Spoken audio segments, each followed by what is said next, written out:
Hey, everybody, welcome back to the How Did It Happen podcast. I'm so happy to have you here as I am with every episode. And today I'm fulfilling my mission to you with another amazing success story. I've got Phillip Stutts with me. Phillip, welcome to the show. Hey, honored to be here, Mike. And let me tell you a little bit about Phillip and why you should be as excited as I am that he's here. Phillip is the founder and CEO of Win Big Media and founder executive chairman of Go Big Media. The first is a corporate marketing agency, and the second is a political marketing ad firm. He comes from the cutthroat world of political marketing. He has over 2 decades of experience working on campaigns with billions of dollars in political ad spend and contributed to over 1,400 election victories, including 3 U.S. presidential victories. Congratulations on that record. 1,400 seems like, how do you even get into 1,400? It's 1,433 now. Yeah. 1,433 now. So Phillip plays the game of political and corporate marketing on the highest level, battling it out with fierce competition, multi-billion-dollar budgets, and a win or die mentality. He's spoken in front of 50 million people in his career, and he's been on every media outlet you can imagine, and on some of the biggest podcasts out there, including James Altucher's, which is one of my personal favorites. I think Phillip holds the record for the number of appearances on James's show. I think I do. Now, Phillip has written multiple bestsellers. His newest book is The Undefeated Marketing System: How to Grow Your Business and Build Your Audience Using the Secret Formula That Elects President. It's really cool how he brought it together: political example, business example. It was kind of neat in every chapter.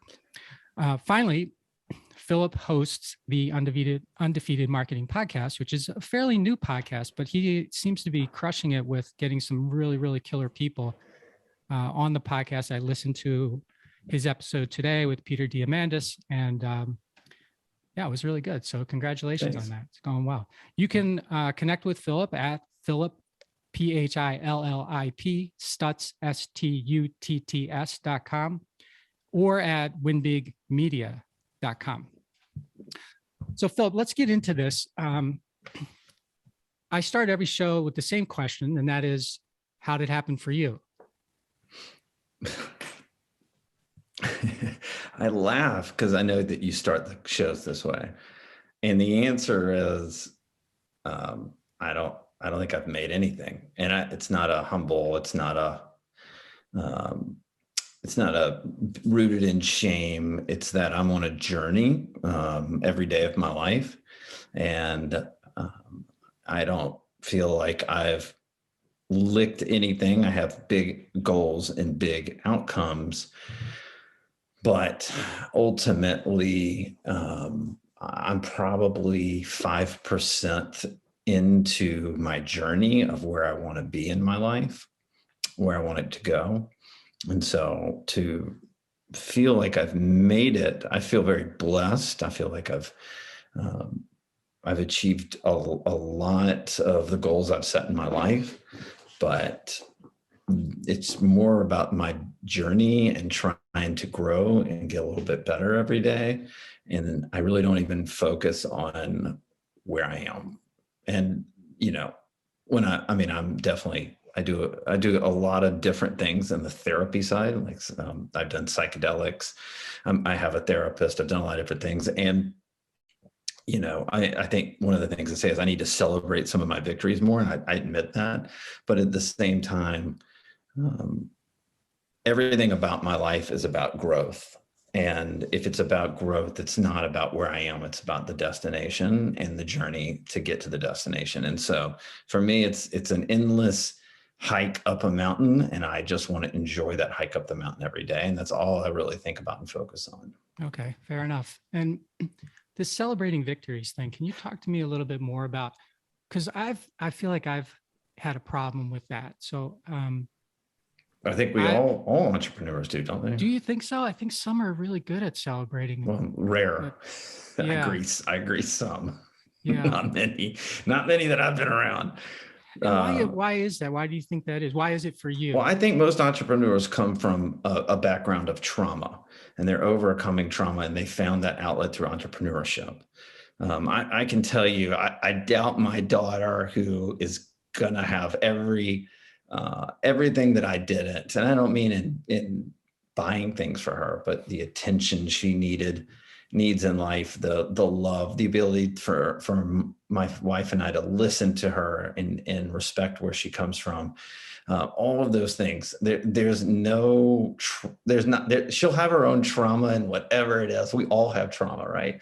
But for her, I don't know if she's going to be an entrepreneur because there's no burning need to prove anything because she's so comfortable in who she is at 9 years old.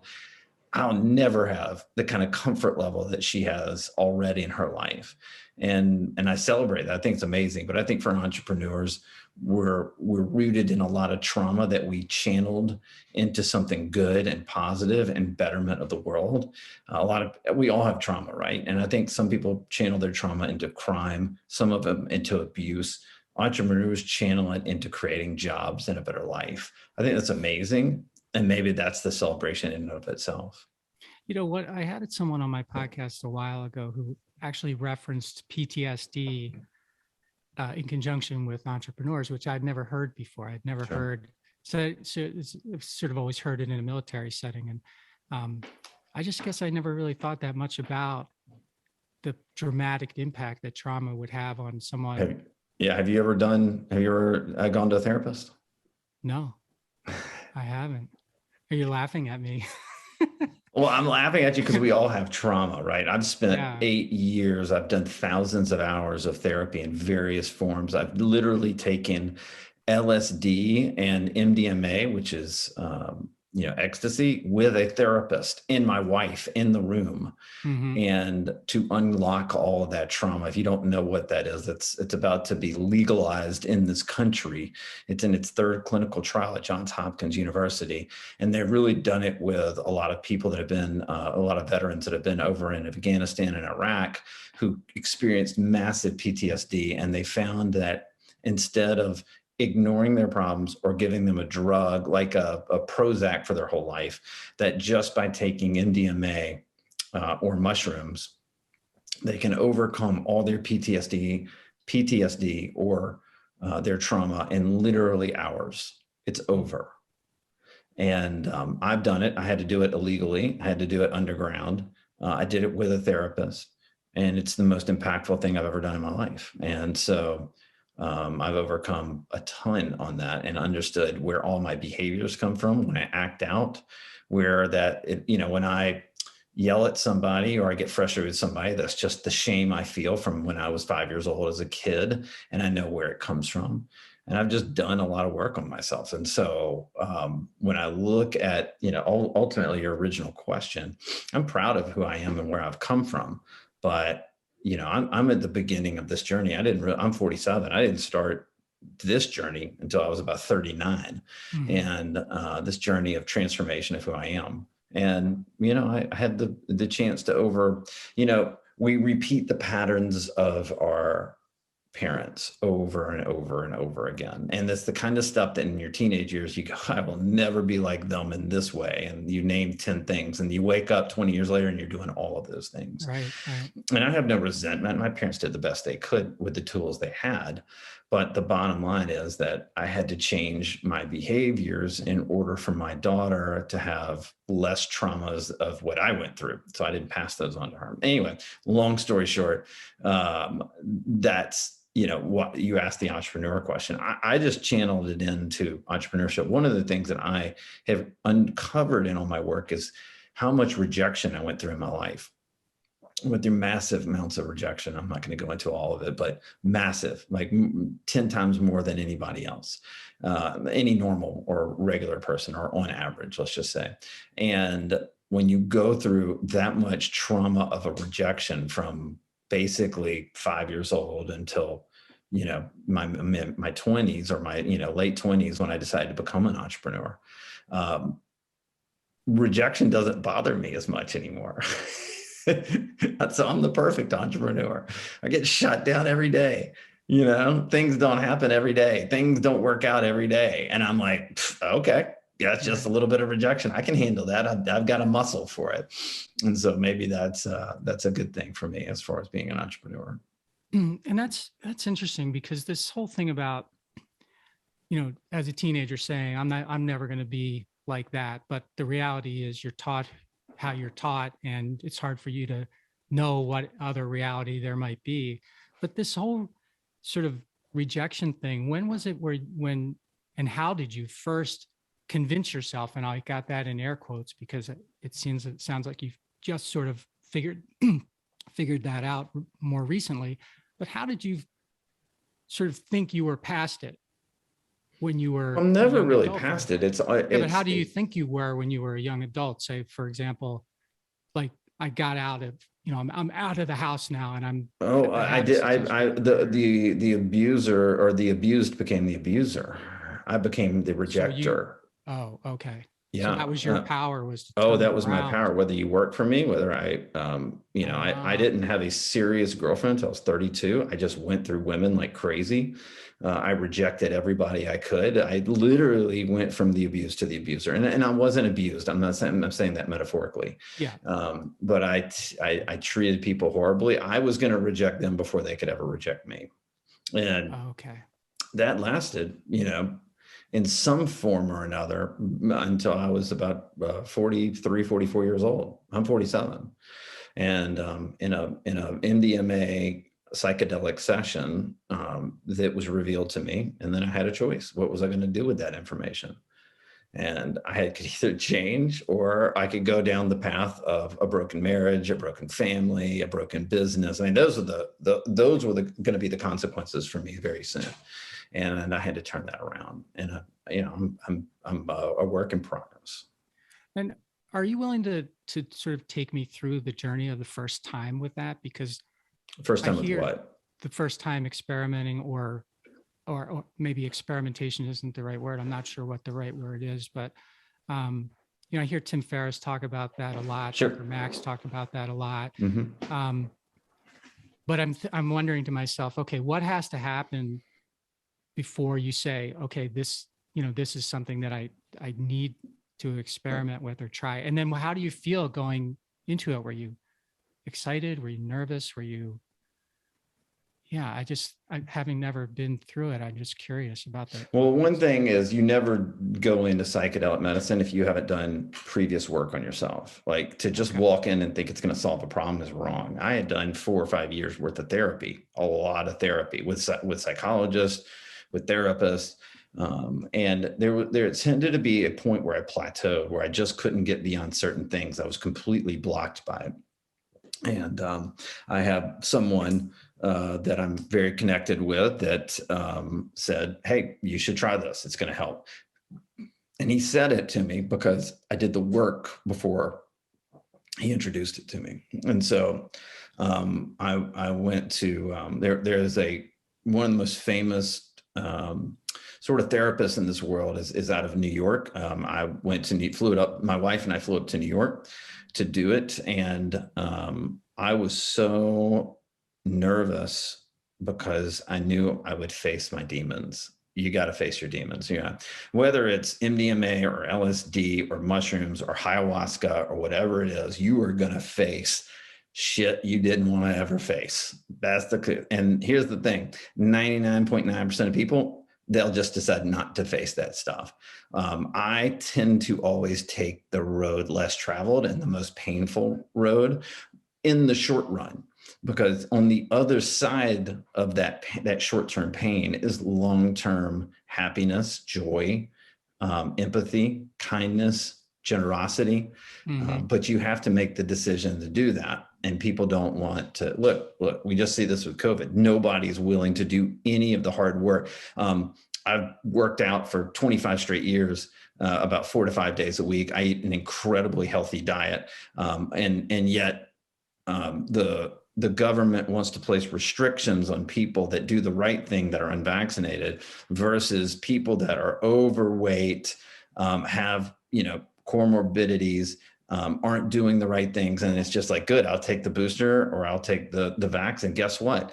I get to do whatever I want in society now, right? So you punish the people that do the hard work. That's the way the world works right now. And the people that are healthy and probably could get COVID and probably do okay on it and then have natural immunity, they're the ones that get punished. And so it's a metaphor. And my point is, most people are never going to walk into that therapist's office and go, I'm going to take a drug and find out all of my demons. And then I'm going to have to look at myself in the mirror and I'm going to have to make a decision of what I want to do.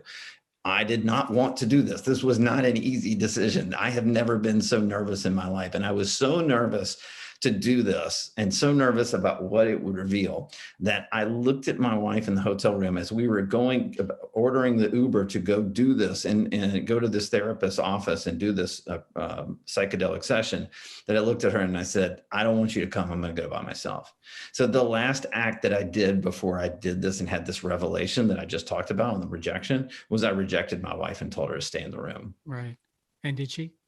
She did. And, it was, that was not a good thing. It was something I had to face after the session.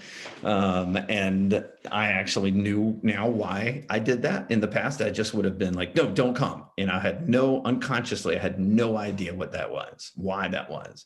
And this time I came back from the session and I said, I know exactly why I did that. And I'm sorry, and I had to, it's not about apologizing all the time. It's about changing behaviors. And so I usually do a psychedelic session and I spend a year in therapy integrating that session. And then I go do another one. And then I spend a year in therapy integrating that session. And then I go do another one. And so that's sort of my path. And do you, did that first one reveal what you thought it would, Phillip, or did it reveal something that you weren't conscious of when you walked? Oh, I was not conscious of it at all. No, I had no idea. No. Huh. But it's where all of my behaviors came from, was a fight or flight to not be rejected. Right. Huh. Interesting. Okay.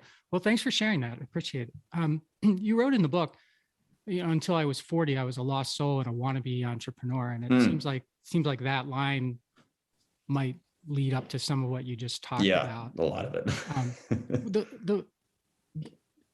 What's been amazing to me is, like, if that's true, and I'm assuming that it is true, it's true, you wrote it, since 40 or 47, that's what's been found. Because, when you look at, your resume, your bio, and all of the things that you've done, I would say the normal person looking from the outside is looking at that and go, lost at 40? I don't know. He doesn't look lost or want to be. So I'm just curious. Well, wannabe entrepreneur is this. I had a one-man business, me. I'd had it for 9 years. I had never even knew what a profit and loss statement was. I didn't know what a balance sheet was. Literally, I didn't know what it was 9 years in. I finally took a class and they brought it up and I go, what's a P&L? And they go, how long have you had your business? I said, 9 years. They said, how are you running? I go, I just look at the bank account. That's a wantrepreneur. Okay. So look at a bank account, turn everything else over to an accountant to do your taxes. And that's that. Yeah. He produced a P&L and I never looked at it. I didn't even know what it was. It made me nervous to look at it. So I didn't even look at it. Right. So that's the wantrepreneur. Well, the lost soul was everything I told you about earlier. Right. Yeah, okay. And that's clearly, I guess we just defined that pretty clearly. Yeah. Okay. All right. I just wanted to make sure that I had that right. Yeah. I was good at what I did. I was an artist. Well, yeah. not an entrepreneur. Right. Yeah. So, yeah. Okay. So let's talk about how you became an artist. So you come. Well, an artist, you know what I mean by that, right? Yeah. You're really good at what you do. And you're like I don't know, like a painter, right? People want to hire you because you paint great stuff. And right. you were good at helping people win elections or put campaigns together, right? Yeah. That's what you're Correct. talking about. Yeah, that's it. How did you get started with that? Well, I mean, I'm the first generation of ADD kids, there was no ADHD. They hadn't come up with the H part yet. It was just ADD. It was attention deficit disorder. Yeah. I was diagnosed by a therapist when I was 17 years old, 15 years old in 1989, and they put me on Ritalin. And ultimately, Mike, I can only do the things I'm really passionate about because my attention just can't stay with it, right? If you give me something I'm passionate about, man, I'm uber focused, like insanely focused, right? Almost to the point of I can't focus on anything else. And so I only cared about two things growing up. I loved college football, but I'm 5'9" and 150 pounds, and college football was not going to be in my future, but I like watching it. And the other was I liked political campaigns. I didn't care about like tax policy and environmental policy and all that kind of stuff. I cared about the elections. I was so fascinated by how people got elected, sort of the marketing of it. And it ultimately ended up being what I ended up going into because I was so passionate about it. And, there was a 3-year period from 2000, 2001, 2002. By the end of 2000, basically 2000 into 2002, where I had a total of about 22 days off total, including weekends, over a 3-year period. And I loved it. Man, I loved it. I ate it up. It was everything to me. I could work Saturdays all day long, Right. to midnight. I loved it. You couldn't stop me. And that's kind of why I got into it. I mean, I was running governor's races, a United States governor or a governor race for the Louisiana at the age of 29 years old. I was helping to run a US Senate race at the age of 28. I was in the West Wing meeting in the White House with the president at 26. It was heady stuff, man. And I had a lot of fuel for it. That 26 meeting in the White House, I think that's the one where you were with Secretary of Education, Rod Page. That's from the book? That was so funny because by the way, nice story, because I had a fighter pilot on my podcast, and he said that, when you come out of flight school, you think that you're this big deal, right? And you get into the next stage, and I can't remember what the next stage was, but the nickname they give everybody that goes into the next stage was NFG 1, 2, 3, 4, whatever it is. And NFG stands for new freaking guy. And so you go from like way up here to, you're sort of nobody. And in the book you reference, I think it was President Bush who referred to you as one of these guys or something. Secretary Page. That he gets, he gets somebody bolted onto him, really, I guess, to help him, like an assistant or something. And you That's right. So NFG came to mind when you made these guys reference, right? Sort of the same. You're thinking, I just got appointed this great appointment, and it was, and obviously there's status and in recognition for job well done with that, but you're still just an NFG, right? Until that's right. Really make it. Yeah. So your podcast, the Undefeated Marketing Podcast, but what made you do it? And what are you trying to accomplish with it? Yeah, it's really easy. I wanted to give free content out to people that read the book or people that want to understand how the marketing world has completely been turned upside down. And there's a new approach, a Moneyball approach, not a guesswork approach. There's a way to be successful in marketing in the crazy disruptive digital world. There's a process and a formula to follow. And obviously I wrote the book, which you kindly put up at the beginning of this interview, but I said, I want to continue to have conversations on it. And I have a simple rule. The only guests that come on are my friends. And it's funny. This is really what I do. I get pitched every day from strangers that want to come on. And I tell them if they pay me $5,000, they can come on. Otherwise, I'm just going to have my friends. And I know they're going to all say no, right? No one's paying me $5,000. That's the whole point. Right. But my friends are Jay Abraham, who's literally the greatest marketer in the history of in America. In the history, he is the greatest. He's helped make over $22 billion for his clients. He's on the Mount Rushmore of marketers in this world. I've had, like you said, Peter Diamandis and James Altucher. We've got a guy coming up in a couple of weeks named Brian Miles, who just sold his company for $137 million. And he walks through his new startup, how he's marketing that and how he plans to scale it and grow it and exit. I want to give free content out to help people. This is one. I always say I write a blog, I have a podcast, and I have a book that you can pay $8 for. And you can pretty much get all you need on the marketing front for about $8. I mean, you can get endless content from me. And for me, that's a lot of fun. I have fun doing it. And Jay Abraham, he's kind of interesting to me because I listen to him a lot, and you're marketing program, the 5-step program, is all about data, data, data, data, data, in a world where we can have so much data that it can be very difficult to know what to do with. And if I remember, Jay's career is sort of, he was the same way with data, data, data. He just had to get it in a lot different way then. Yeah, we've become really good friends, and he loves, obviously I make his approach a lot easier. And so we do a lot of stuff together. Right. And I mentioned that I listened to your episode with Peter Diamandis. Mm-hmm. We are both in Abundance 360, which is Peter's mastermind, I suppose. And one of the things that is unique, I think, about that group, or one of the many things that are unique about that group, is this idea of a massively transformative purpose, or an MTP.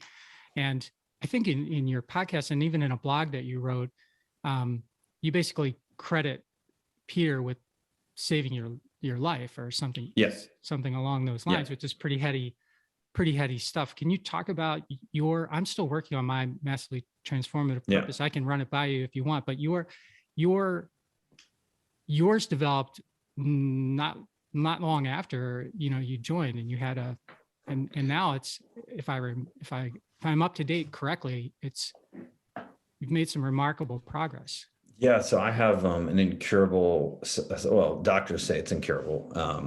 I don't, but doctors say it's an incurable esophageal disease called achalasia. Basically, the muscles and the nerves in my esophagus don't work, they're dead. And so for eating purposes, it's extraordinarily hard for me to eat food because everything gets lodged in my esophagus. No matter how much water I drink, food stays in the esophagus, which makes my esophagus erode and is susceptible to cancer. It's a big problem. It affects about 1 out of 100,000 people. Millions of people have this. There's no, up to this date, there's no cure to the disease. And so when I was at Abundance 360, Peter got on stage, and you've seen him. He says, people, take out your notebook and take a moonshot. A moonshot's something people say is impossible, and you'll make possible. And he's like, and do it in 5 years or something. Yeah. And so I wrote in my notebook, I'd find a cure to this disease in 5 years. That was in February or late January 2017. So we're in 2022. So we're talking we're January 22 as of today. And so we're talking 5 years ago, right? A very long story short, but I started on this cure path, found and partnered with Johns Hopkins University. We extracted almost 1 billion stem cells out of my thigh muscle. We grew them in a lab. They created the first what they would call compassionate use case in history with me. The compassionate use case is like a clinical trial, except I'm the first one before. It's like 3 steps before a clinical trial. I'm the only person that has ever attempted what we're about to tell you. No animal has ever attempted it. I mean, this hasn't been tested on animals. I hadn't done anything. This is a Phillip Stutts original. Yeah. So they injected in the, right before the pandemic in February 2020, they injected 250 million stem cells into my esophagus to try to hopefully regrow or restart the muscle and the nerve in my esophagus. That procedure did not work, and it took. That was in February 22. So then in the fall of 2021, they basically said, we can do this one more time. We want to try it in a different area of your esophagus. Do you want to do it? I said, sure. So this time they injected about 650 million stem cells into my esophagus. In a different region. And about 3 days later, I started eating easier, and we don't know why yet. In March of 2022, I'll go back to Hopkins. They're going to scope and look at everything and figure it out. But it's now 4 months later. I still have relief. It is not cured. It is, I can eat about 25 to 35% better than I was able to eat for the previous 11 years, which is massive for me. I mean, that is like a game changer. Sure. It used to take, 64 to 80 ounces of water to get down one meal. And now I can get that meal down in about 32 ounces of water. 30 to 40 ounces of water. And so we don't know what happened, but the bottom line is I'm the first person in human history who's ever improved his condition with this disease. So this disease does not ever improve. It only sort of devolves. And so, yeah, we don't know what it is. I'll find out in a couple months, but I'm pretty hopeful and pretty excited. And it all kind of goes back to Peter inspiring me to take that moonshot. And without treatment, would it be where you'd need a feeding bag at some point, or what? How does? Oh yeah, I does mean, it do? I'm on a trajectory where they would remove my esophagus. They gave me in 2016. The Mayo Clinic gave me 5 to 10 years before I was removal of the esophagus and on a feeding tube. And I still have my esophagus. I changed everything, changed my diet, obviously did this procedure, changed, a lot of behaviors in my life. And I'm sitting here still going strong and actually improving. And so we don't know what that means. I have a lot of people that suffer from achalasia, and, they think that this miracle, that whatever's happening to me is this miracle cure is just around the corner. And I'm like, whatever it reveals, it's going to still take years to get there, and I'll be leading the charge. But, I've taken a huge step forward, and I did it in 4 years and 8 months. So I made my goal Nice. of doing it within 5 years. And now it's, how can we continue to make this better? And if I remember correctly, before before Peter said that and you wrote that down, you had been, basically on a track of, well, whatever the doctors say, I just do. You weren't even really, I think you were taking the path, if I remember correctly, that a lot of us take, like I think about my mom now, she's got all these different things, right? Well, the doctor says this and the doctor says this. I said, well, yeah, but you're not getting any better, Mom. So maybe another doctor, might have a different opinion. But I think I remember you saying that you were, I don't know, you were sort of like maybe ignoring it or just going along with whatever they told you. Is that right? Yeah, no, I mean, yeah, I definitely had my head in the sand, and I outsourced my disease to my doctors. And, Okay. I'm really grateful for the experience because it prepared me for COVID, So again, in 2016 or 17, I went for a checkup at the Mayo Clinic, and I said, hey, I think I want to try to find this cure to this disease. And they laughed at me.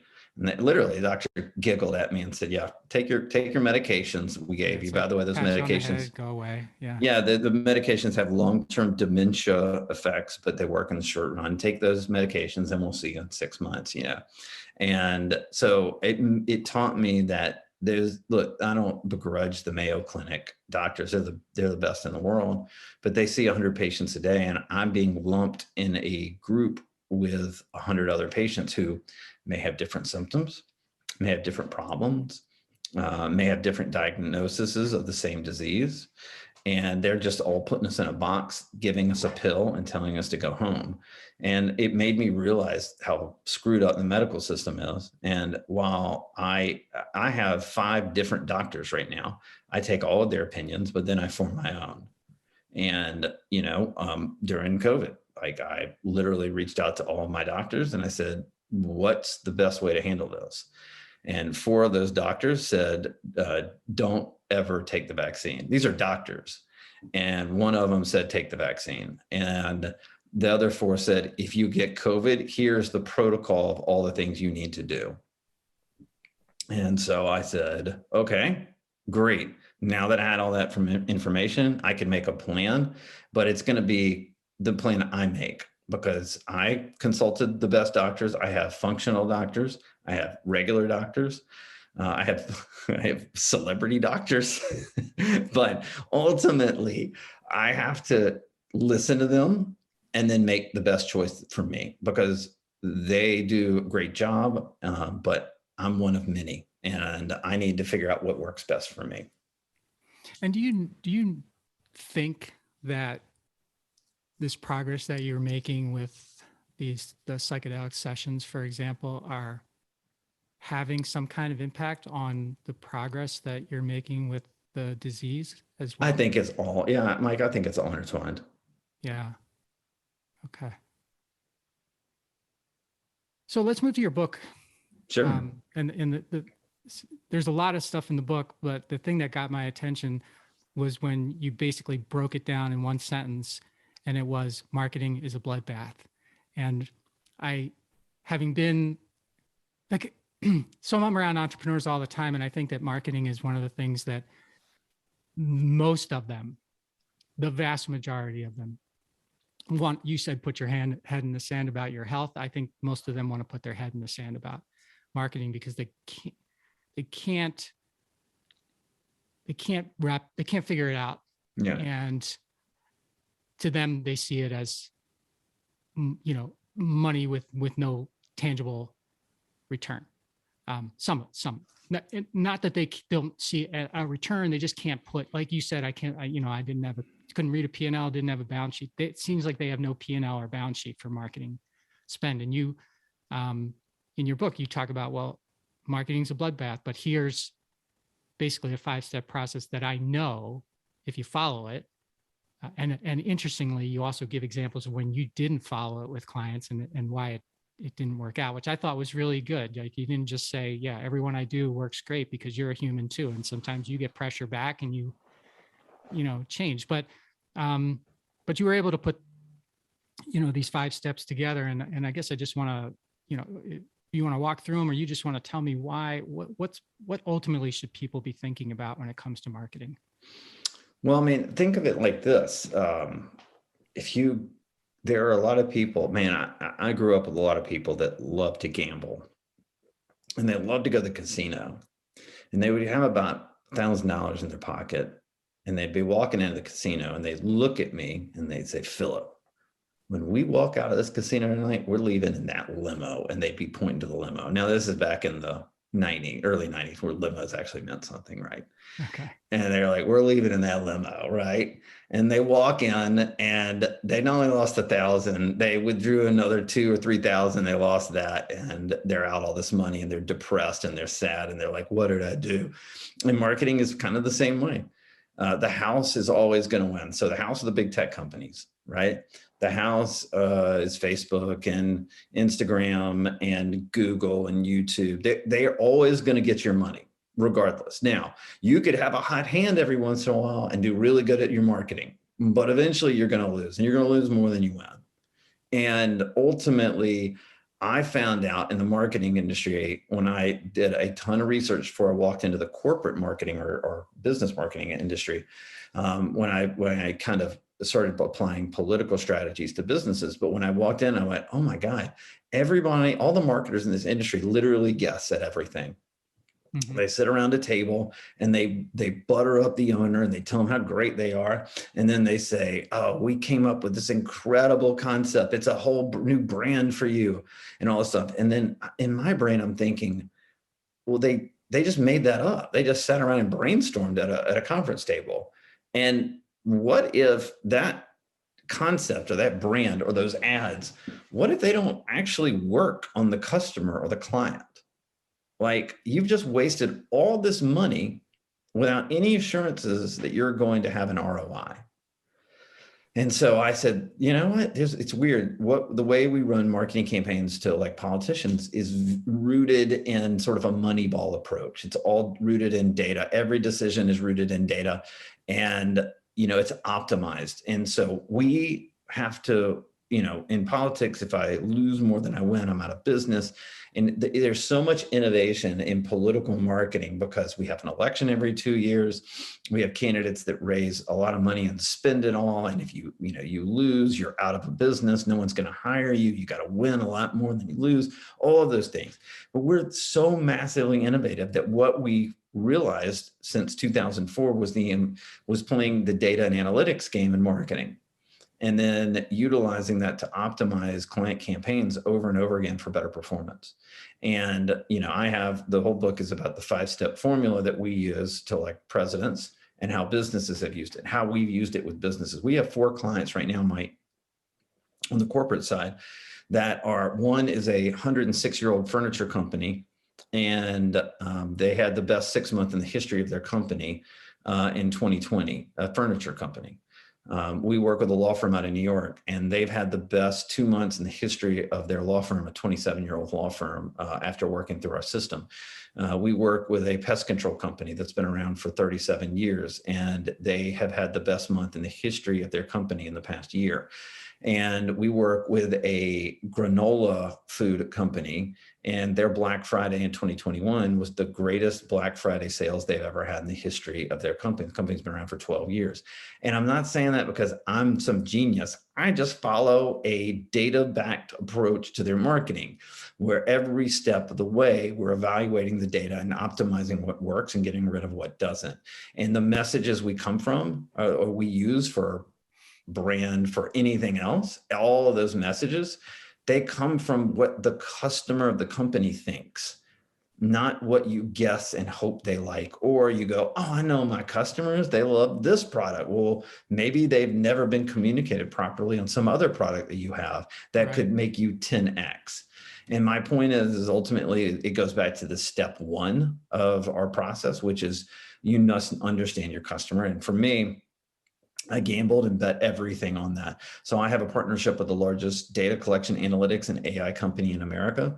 And we have in our database 240 million American consumers, 550 million connected devices, and we're tracking 10 billion with a B, 10 billion online purchasing decisions every day, and 1 trillion searches. And I can literally overlay your customer list, your client list, B2B, B2C, doesn't matter, e-com, doesn't matter. And then I can track their movements online, and then I can spit out a 55 to 75 page report that tells you everything you've ever wanted to know about your customers, what social media platforms they're on in a chronological order. So if you're spending money on Facebook, and I can tell you that Facebook is the 6th performing best platform, why are you spending all that money? Now I've optimized your entire budget to play Moneyball to make sure that every dollar you use is utilized effectively and efficiently. And then the messages, we can tell you what the top 3 values are in the lives of your customer. The top 3 values, who the hell can do that today? I can. And if you knew that your top 3 values of your customer, wouldn't you be marketing to those values? Not in a manipulative way, in an empathetic way. And so my point is that, the rest of the steps, they can speak for themselves. But we do a deep dive. So, we just did this report for our mutual friend, Peter Diamandis. And, Peter is partners with Elon Musk. And Peter is now, we're going to do some more projects for him. But, this guy is like blown away.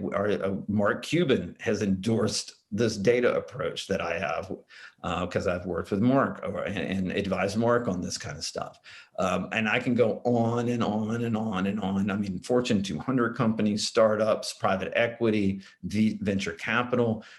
We worked with almost every single industry, B2B, B2C, e-com, everything. And I've never, ever had one single person invest in this product and not be blown away by what they find.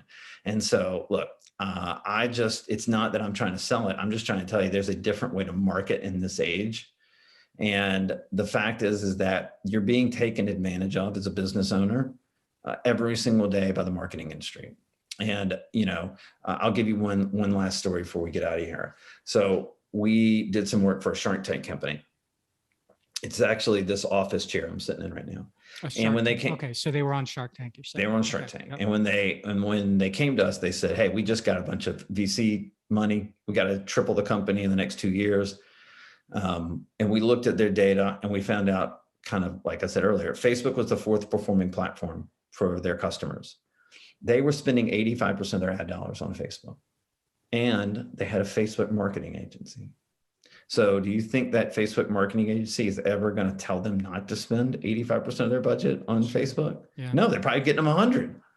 And my thing is, I don't give 2 shits where you spend your money. I care about where your customers are and what they want to hear from you. And I just follow the data. I am literally media, social media, traditional media. I'm platform agnostic. I go where the data tells me, and that makes me ethical. And it also makes me efficient and ruthlessly efficient with marketing. And the clients that we work with have grown. And so I know the formula works, and I decided to tell the whole story in the book. And I think you aptly said this. My book is not a textbook. My book is a fun book, marketing book on stories. I did an interview earlier today, and this guy said to me, oh my God, I saw this book and I'm like, oh, great, another marketing book. And he goes, and I read the first page and I'm like, okay, this is kind of interesting. And then I read the second page and I'm like, oh, that was a cool story. And then all of a sudden he goes, I couldn't put it down because it's the most fun. It's a ton of fun marketing stories. If you ever want to know how a political campaign works, this is the book. If you want to know how that translates over to business success, then this is the book. And I just tell everything through stories. Yeah. And that's what I liked about it. Cause everyone sort of starts with a political story and then you move it to, to a real business case story that, it makes it like the juxtaposition is really, it's really cool. And, the thing that you said there that was very interesting was when you go and you run all this data, you don't really even need to know what the company thinks of its customers or what it thinks. In fact, you find that out yourself. And when I deliver the report, I go, I just want to give you a heads up. I don't know much about your company. I know everything about your customers. And that's what this call is going to be about. Awesome. All right, Phillip, thank you so much for joining me today. I know you got to run. I do appreciate it. I definitely recommend that you buy Phillip's book, Undefeated Marketing. You could also listen to it. By the way, I'm recording my book right now. Was that a cool process? I didn't record it. Everybody gave me the advice, don't do it yourself. It's the worst thing you'll ever go through. And I'm so glad I didn't. The guy that did it, I literally auditioned like 10 people and I really like this guy a lot. I will say this before we get out of here. If anybody is interested in learning how their customers would look in our data, we do offer a 30-minute free consultation. It's a phone call with my top data team members, and they will literally say, tell us about your customer list, and then they'll tell you how our data interacts with that and what to expect if you were to invest in it. You do not have to invest in it, but it is a free assessment, and you go to phillipstutts.com/insights. And it takes you literally 20 seconds. I think you even filled this out before, Mike. I did a couple years ago. I'm going to go to the company that bought mine, and I'm going to actually go to 5 people today and recommend they go and take advantage of this because it is a killer report that will open your eyes to a bunch of things. I think we were a little bit too new and putting too many companies together, and we just couldn't figure out what we were doing, Phillip. Well, I always said it's just, if people say they don't want to do it, it's never about me. So you're good. I appreciate that. Fair enough. It's in your business life cycle. It has to be a good fit, right? But the bottom line is, before you go out and spend a ton of money on marketing, get it right to begin with. Invest your dollars in what will work, so that you're not looking back 2 years from now and going, I can't believe how much money we've spent. We're back to square one. That's what I'm avoiding for all these business owners. And it doesn't matter, right? B2B, B2C, e-commerce, whatever. Yeah, we work with $1 billion B2B company. We work with a lot of e-commerce companies, and we work with a lot of B2C companies too. All right, cool. Phillip, thank you so much for being on the show. Really what an honor, man. Thank you for having me.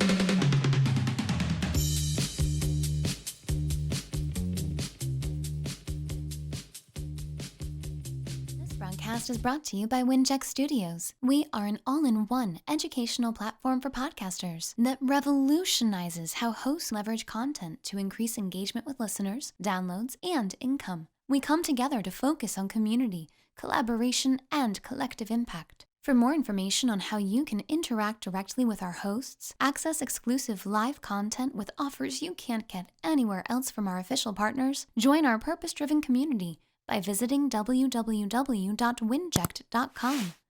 If you're ready to build a career doing what you love, then we're ready to see you there.